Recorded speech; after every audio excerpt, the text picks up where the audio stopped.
Zrumbesh.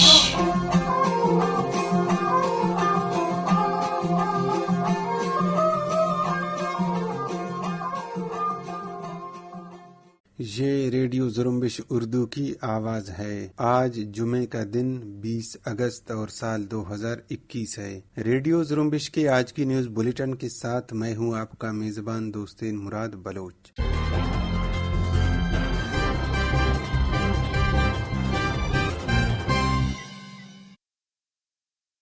Radio Zrumbesh کی آج کی نیوز بلیٹن میں بلوچستان سمیت علاقائی اور عالمی خبریں شامل ہیں۔ آئیے سب سے پہلے بلوچستان سے متعلق خبریں سنتے ہیں۔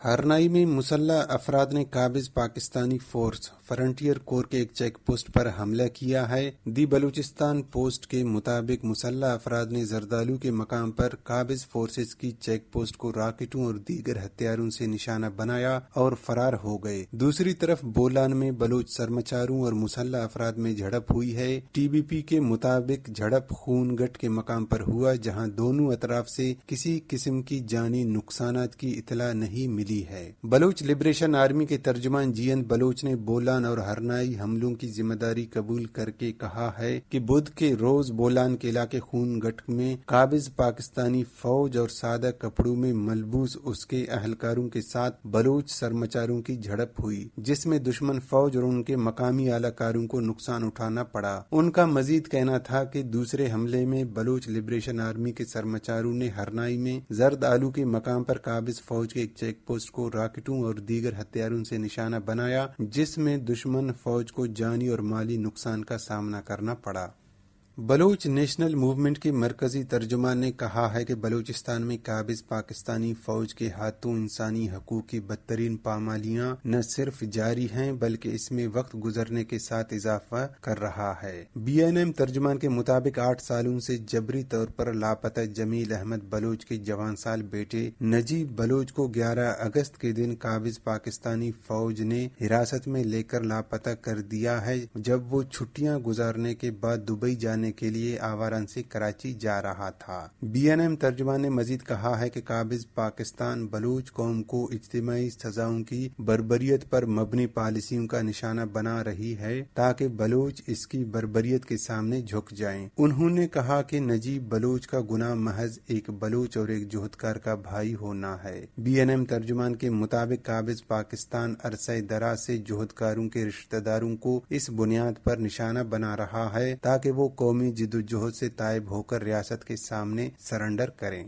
بلوچ لبریشن آرمی کے میڈیا چینل حقل پر بلوچ لبریشن آرمی کی کارروائیوں پر مشتمل میگزین دک شائع کی گئی ہے۔ میگزین جنوری تا جون 2021 کے کارروائیوں پر مشتمل ہے۔ میڈیا کو ارسال کیے گئے رپورٹ میں تنظیم کی جانب سے کہا گیا ہے کہ بلوچ لبریشن آرمی کے سرمچاروں نے رواں سال کے پہلے 6 مہینوں میں قابض پاکستانی فوج کے خلاف اپنی کارروائیاں جاری رکھیں اور ابتدائی 6 مہینے کے دورانیے میں بی ایل اے کے سرمچاروں نے قابض پاکستانی فوج کو پہاڑی اور شہری محاذوں پر کاری ضربیں لگا کر متعدد بار شکست دی۔ کارروائیوں کے متعلق کہا گیا ہے کہ رواں سال جنوری سے جون کے مہینے تک بلوچ سرمچاروں نے قابض فوج اور اس کے اعلی کاروں پر 34 حملے کیے، جن میں 22 بم حملے شامل ہیں۔ سرمچاروں نے پاکستان اور اس کے شراکت دار چین کے استحصالی منصوبے سی پیک پروجیکٹ پر کام کرنے والی کمپنی سمیت قابض فوج کی 6 گاڑیوں کو آئی ای ڈی حملوں میں تباہ کر دیا۔ اس کے ساتھ ساتھ بی ایل اے کے سرمچاروں کے حملے میں 67 قابض پاکستانی فوجی اہلکار ہلاک اور 29 زخمی ہوئے، جبکہ دشمن کے 6 مقامی اہلکار ہلاک اور 10 کو زخمی کیا گیا۔ 6 مہینے کے دورانیے میں سرمچاروں نے قابض پاکستانی فورسز کے 3 پوسٹ اور کیمپوں پر قبضہ کیا، جن میں کاہان اور مارواڑ سمیت کوئٹہ کے نواں میں لیویز پوسٹ پر قبضہ شامل ہے۔ کاہان حملے میں قابض فوج کے 7 اہلکار جبکہ مارواڑ میں 25 اہلکار ہلاک ہوئے۔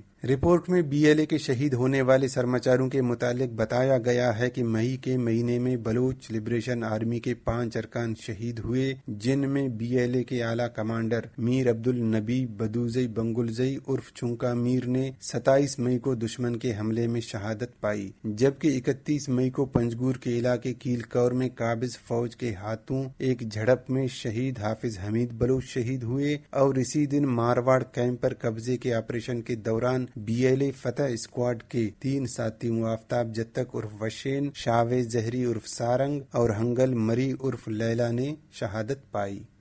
کلات کے علاقے نیچارا میں زہریلی خوراک کھانے سے ایک ہی خاندان کے 8 افراد کی حالت غیر ہو گئی ہے، جن میں خواتین اور بچے بھی شامل ہیں۔ متاثرین کو نیچارا میں ابتدائی طبی امداد دینے کے بعد کلات ہسپتال منتقل کر دیا گیا ہے۔ اطلاعات کے مطابق نیچارا میں محمد رحیم نیچاری نامی شخص کے گھر میں خاندان کے افراد کی چائے پینے سے حالت غیر ہو گئی، جن میں کچھ افراد بے ہوش بھی ہو گئے۔ ابتدائی معلومات کے مطابق چائے میں زہریلا جانور گرنے کا شبہ ہے۔ گوادر میں پانی بحران، بجلی کی بندش اور غیر قانونی ٹرالرنگ کے خلاف عوام نے ایک بار پھر احتجاج کیا، جہاں جمعرات کے روز لوگوں کی بڑی تعداد نے کوسٹل ہائی وے کو سر بندن کے مقام پر بند کر کے ہر قسم کی ٹریفک کی روانی معطل کر دی۔ روڈ بند ہونے کی وجہ سے گوادر کا کراچی اور اندرونی بلوچستان سے زمینی رابطہ منقطع ہو گیا اور مسافروں کو شدید مشکلات کا سامنا کرنا پڑا۔ احتجاجی مظاہرین نے کہا کہ گوادر کئی روز سے مسلسل سراپا احتجاج ہے، جبکہ حکومت کی طرف سے کسی قسم کا کوئی اقدام نہیں کیے جا رہے۔ انہوں نے کہا کہ ترقی کے جھوٹے دعوے دار اب لوگوں کے سامنے نہیں آ سکتے ہیں۔ مظاہرین نے کہا کہ گوادر متحد ہو چکا ہے، یہاں کے لوگوں کو پیاسا مار کر ترقی کا دعویٰ صرف ایک خواب ہوگا۔ سر بندر کے مقام پر احتجاجی دھرنے میں تربت آل پارٹیز کی ایک وفد نے شرکت کر کے اظہار یکجہتی کی۔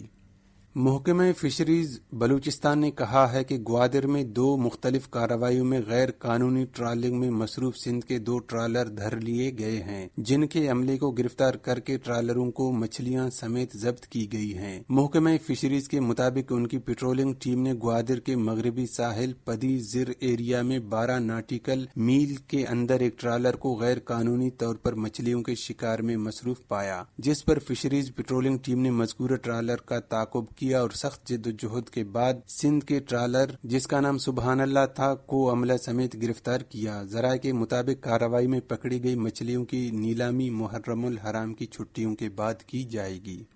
شال سمیت بلوچستان کے مختلف شہروں میں محرم الحرام میں سیکورٹی کے پیش نظر 7، 8، 9 اور 10 محرم کو موبائل سروس صبح 7 بجے سے رات گئے تک بند رکھا گیا۔ ریاستی حکام کے مطابق محرم میں موبائل سروس کو بند رکھ کر شہر کو سیل کیا گیا اور فل پروف سیکورٹی منصوبے پر عمل کیا گیا۔ مذکورہ صورتحال کے باعث نہ صرف شہریوں کو شدید مشکلات کا سامنا کرنا پڑا بلکہ بلوچستان بھر میں کرفیو کا سماں رہا، جس سے نظامی زندگی، کاروبار اور تمام سماجی امور ٹھپ ہو کر رہ گئے۔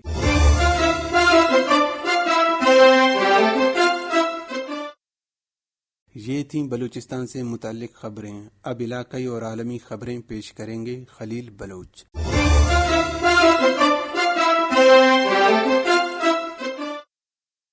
افغان طالبان کی جانب سے افغانستان اسلامی امارات کے قیام کا اعلان کر دیا گیا ہے۔ افغان طالبان کے ترجمان ذبیح اللہ مجاہد کا اس حوالے سے کہنا تھا کہ ہم یہ اعلان برطانوی راج سے آزادی کی 102ویں سالگرہ پر کر رہے ہیں۔ دوسری جانب طالبان رہنماؤں اور سابق افغان حکومتی لیڈروں کے درمیان بات چیت جاری ہے۔ طالبان عہدیدار کا اس حوالے سے کہنا ہے کہ نئی افغان حکومت میں سابق عہدوں پر فائز کچھ افراد کو بھی عہدے دیے جائیں گے، جبکہ خواتین سے بھی مشاورت کی گئی ہے اور انہیں بھی عہدوں کی پیشکش کا امکان ہے۔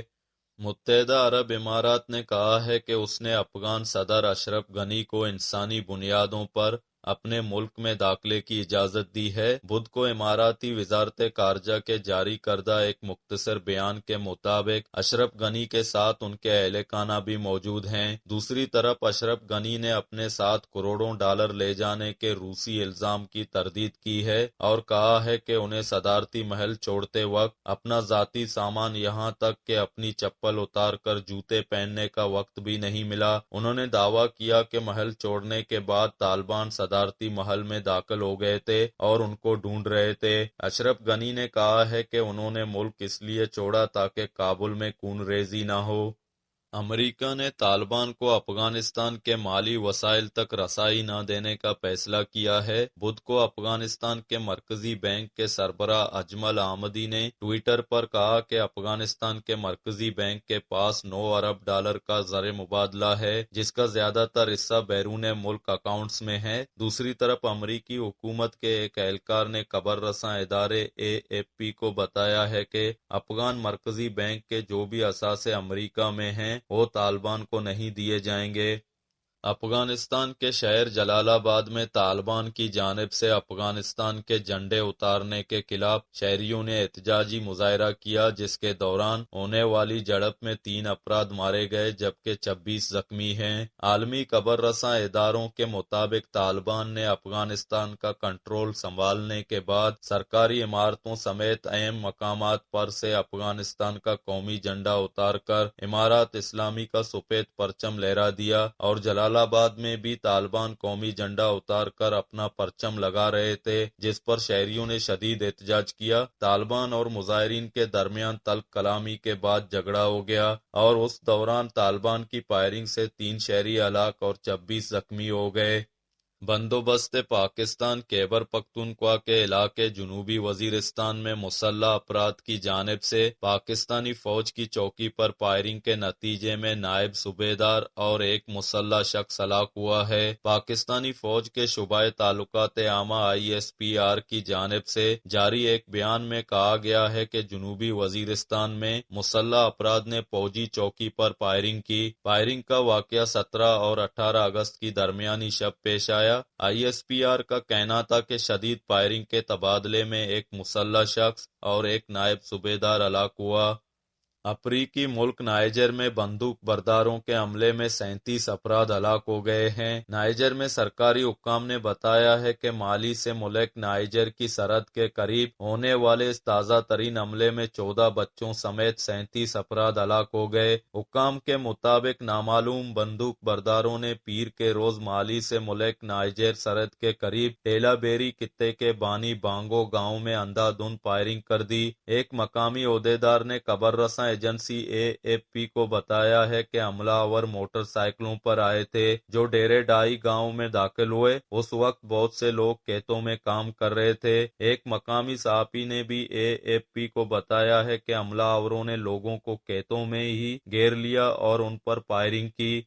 ہیٹی میں ہفتے کو آنے والے 7.2 شدت کے زلزلے میں ہلاکتوں کی تعداد تقریباً 2000 سے تجاوز کر گئی ہے۔ زلزلے سے ملک کے جنوب مغربی علاقوں میں سب سے زیادہ نقصان ہوا ہے، خصوصاً لیس کیاس کا شہر اور اس کے آس پاس کے علاقے کو بری طرح نقصان پہنچا ہے۔ زلزلے کے بعد امدادی کارروائیوں کا سلسلہ تحال جاری ہے، جہاں امدادی کارکن شہر میں ہر جگہ بکھرے ملبے کو ہٹانے کے لیے ہیوی مشینری کا استعمال کر رہے ہیں، جس کی وجہ سے ملبے تلے زندہ بچ جانے والے افراد کی تلاش میں مشکل بھی پیش آ رہی ہے۔ امدادی کارروائیاں رواں ہفتے ہونے والی شدید بارشوں کے باعث میں بہت متاثر ہوئی ہیں۔ یہ بارشیں گریس نامی سمندری طوفان کی وجہ سے شروع ہوئی تھیں۔